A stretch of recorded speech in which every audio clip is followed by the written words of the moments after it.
فتحت لي خزائن الأطراف، لكن لا أعقل وأنا قبضت ثمن. نعم قبضت ثمن، قبضت ثمن الشعب والأمة واحترامه. وهي رسالة أوجهها الآن. نعم. إني قسما بالله لن أخذل الناس، ولن أجعل بإذن الله أي مواطن أو مواطنة يشعرون في يوم من الأيام أنني خذلتهم. اي والله ما بكي من فراق ابوي، ما بكي من قبل، الله ما كبر فرجته وانا من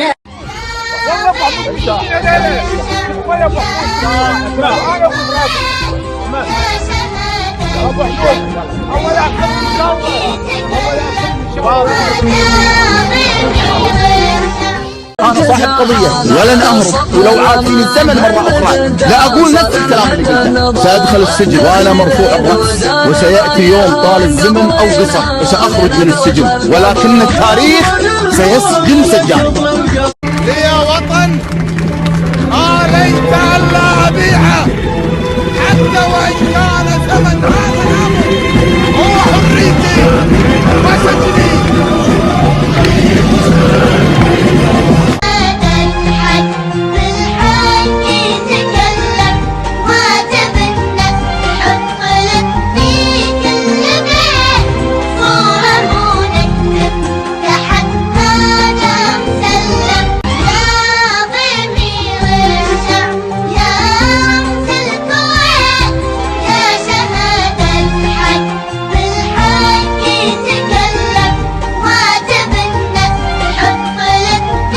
قسما بالله ثم قسما بالله ثم قسما بالله لا أخلي جدران السجن تضج من مبادئكم اللي أعملها في ذاتي.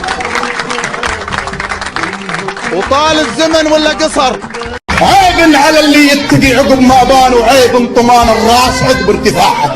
أخوكم وأنا رايح للسجن، تمسكوا بالعمل السلمي، بالعمل السلمي. كثرك يعشق شعب الكويت، ومنه كثرك لجل هالشعب يتأل، منه